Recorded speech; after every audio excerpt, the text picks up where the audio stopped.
Some people like playing with you.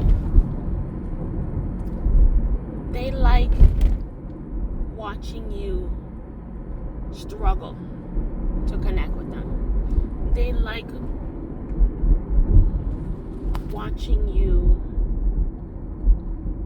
try to reach out and not being able to establish a connection. It's almost like Wi-Fi. Have you ever had a computer, right? You were in a room and there is Wi-Fi. The Wi-Fi is available in the room, but for some reason, wherever you are sitting or wherever you are with the computer, it's for some reason it's not picking up the connection. It's not picking up. So you try your best to move over here to see if you're gonna get a connection. Move over there to see if you're gonna get a connection. Restart the computer. Do this and that. Same thing with the phone, the cell phone. When you're on the cell phone or you're in a particular area that's maybe a little bit remote, or just even if it's not remote, you're just in one area. You think you're gonna get connection, and all of a sudden it drops. You're expecting connection in that area actually, because it's a main space, it's a main street, it's a main city or whatever. But for whatever reason, out of the blue, the connection drops. Okay, and you move over here to see if you can get. You move to like one side of the room or of the space that you're in to try to see if you can connect. It's not working. You move over there. You move around and about to see where you can pick up some sort of connection, and then you get excited. The funny thing is, you get excited when it's like, at first it's blank, right? There's nothing, and then there's one bar, and then 2 bars, and then 3 bars, and then it goes back down to 2 bars, and then 1 bar, and then 4 bars, and it's like, whoa, right? And then you try your best to stay connected. That's what we're talking about here. There are some people that enjoy this back and forth with you. In fact, even if you are well connected, you're well established, there's nothing wrong, you're happy, your interaction is good, there's nothing wrong. They will force a disconnect. They will force a shutdown, right? Out of nowhere, just so you can have to do this back and forth. Take an angle here, see if it works. Take an angle there, see if it works. Move over. They want to see you struggle for them. They want to, emotionally, they want to,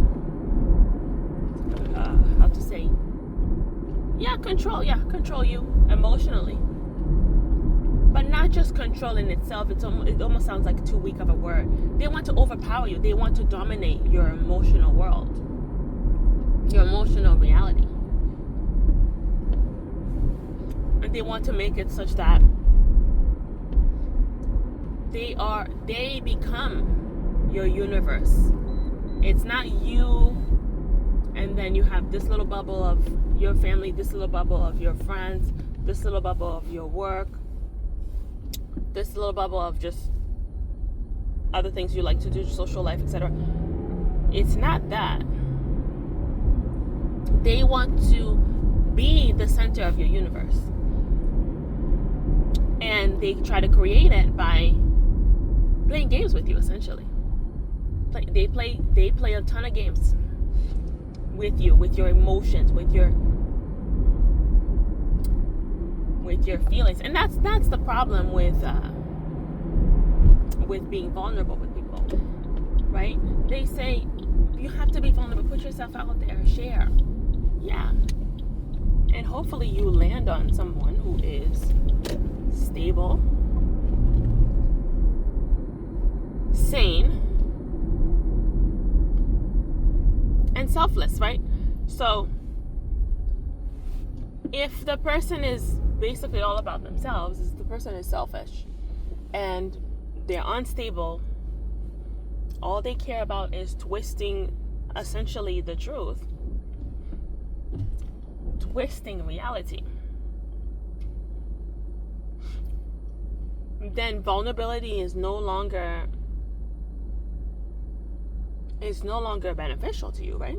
Yes, of course, we need vulnerability. We need to be vulnerable with people in order to establish healthy relationships. That's part of the process, is to open up and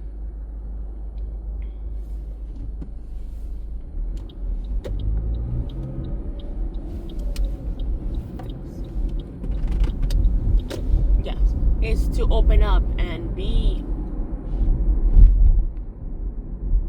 how to say, to open up in order to connect, in order to facilitate a connection, right? If everybody is walking around closed-minded, closed book, everything is to themselves, it will be hard to relate to another human being, because they don't see the real you. They don't see the inside. They don't see your heart, right? But when you are vulnerable, they see your heart. They see your struggle. They see who you are overall.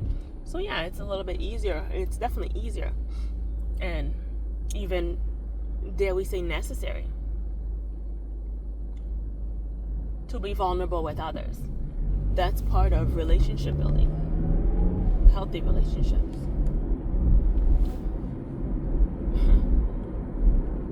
That being said, be careful who you open up to, especially, when you start seeing patterns of the person taking that same vulnerability that's supposed to be healthy, that's supposed to accelerate the connection process, that's supposed to draw you closer to them and them to you.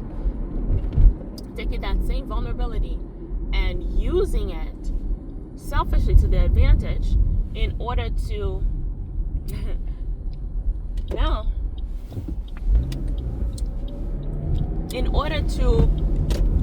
control you emotionally, control your world, control your reality, and essentially crush you in the end, because that's exactly what ends up happening. How are you going to open up to someone with the most vulnerable parts of you, in terms of your thoughts, your ideas, your dreams, your fears even, right? You're sharing that with them openly. Okay, obviously over time it's not going to be, all at once. But you're sharing that with them openly, and they take those very same things and use them against you. Now that they have this leverage, this information on you, now they want to play games. They want to do, one day they're with you, the next day they're not. They want to do hot and cold. They want to do a seesaw with you. Okay? And then you're like, you have to really take a step back, come out of the vulnerability, and just come out of the whole thing and just watch. Like, what is this person doing, and is this really helping? And they might be doing other nice things for you on paper, right? And that's great. But at the end of the day, you really have to ask yourself the question: is this person healthy? Is this person treating you well? Are they the information that you're sharing, that you're entrusting them with? Are they handling it well? Translation: are they handling you properly? Right? Because what they do with your personal information is exactly what they do with you. Your most vulnerable details. That's how they handle you, and that's pretty much shows how they care about you, or how much they care about you. Okay? And anyone who is bold enough, just the sheer boldness to take the very thing that's supposed to draw you closer and twist it and manipulate it against you in their favor, that's someone to avoid at all costs. It doesn't matter what else they do for you. It doesn't matter what else they do for you. That person is absolutely dangerous to your well-being. Because you don't know when they're going to switch up. You don't know. You don't know when they're going to switch up. So you have to be careful with that. You have to be careful with that.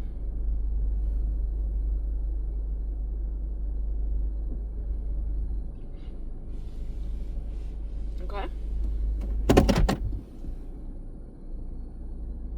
This person doesn't care about you. Even the good things they do for you become a little bit suspect, because it's like now everything has to do with when somebody is able to act this way, you don't know when they're going to like really switch up, right? Don't wait for this catastrophic event where they expose you and they expose your life. You don't need to wait for that. You see it on day to day. You see how they use what you say and what you do. You see how they use it against you. They might be with you for 1 minute in that current conversation, and then 2 days later, 3 days later, they use the very thing you told them to make a point against you. Or they use that very same fear, instead of protecting you out of from it or helping you come out, they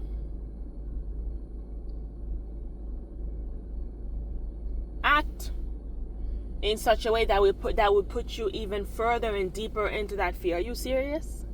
That person is not for you. That person is not for you. And those are the small things, seemingly small things. Now, what happens when there's a big event, when there's a big life situation, and you're relying on this person to show up and be there for you? Are you serious? Can you imagine that at that point you're in your most vulnerable state? Not in hindsight, like not talking about it. In the moment, you are vulnerable in that moment. And then you really think they're going to show up for you? No, of course they're going to take advantage. Of course they're going to take advantage. And even if they don't take advantage immediately, they will. They're going to watch you suffer. They're going to watch your struggle. And they're going to use the same exact details to flip it on you down the road. So be careful. First of all, these people are manipulative, and you don't know. That's the thing. The scary thing with that is, with manipulation, is that you don't know when they're going to act which way. They're not steady. Okay, and somebody who's not steady, you don't know what their personality is. They're not reliable. They're one way today, another way the next. You don't know what you're dealing with half the time. So you have to be careful regardless, because you don't know. You can't predict to any, with any level of certainty who they're gonna be with you at any given moment. The only thing you can guarantee is that they will be there. And whatever they do is going to be pretty much in their favor, basically. Right? It's going to be some sort of a manipulation. You just don't know when the manipulation is coming. You don't know when it's going to show up. And the not knowing in itself is already a red flag. Throw that person out, because you can't count on them. And when you do, it's like you have to do a lot of mental gymnastics to even be like, okay, is this person for me or not? Like, if you have to ask, they're not for you. Come on. If you have to ask, if you have to be that doubtful and that fearful of connecting with that person, being vulnerable with a person like that, they're not for you, okay? They don't care about you. They're just, whatever they do, they have their own agenda with it, even if it is good for, even if it looks good for you on paper, if that makes sense. Even if it's a good thing, like it benefits you, the fact that they have to manipulate and toss and turn, that in itself is a red flag. So be careful with people like that. They're sick. Okay? No upstanding, loving person has to do this, does this. Okay? They have, at the very least, a mental illness. Okay? But that's not to excuse anybody. But that's at the very least. But for the most part, we know, like, people choose who they want to be and what they want to do in the world. Why is it that they mess with you but they don't mess with their boss? They know, right? They know who they can play games with. It's not an accident. It's not an accident that they manipulate you, but they won't manipulate people at work. They need the job, right? They don't need you. That's why you're a toy for them. And the job they actually take seriously. So it's that simple. Okay, stop making excuses for people and just look at their actions and look at them for what they are. Okay, and as much as it hurts, just move accordingly. Move according to what they're showing you. Okay, stop making excuses for people.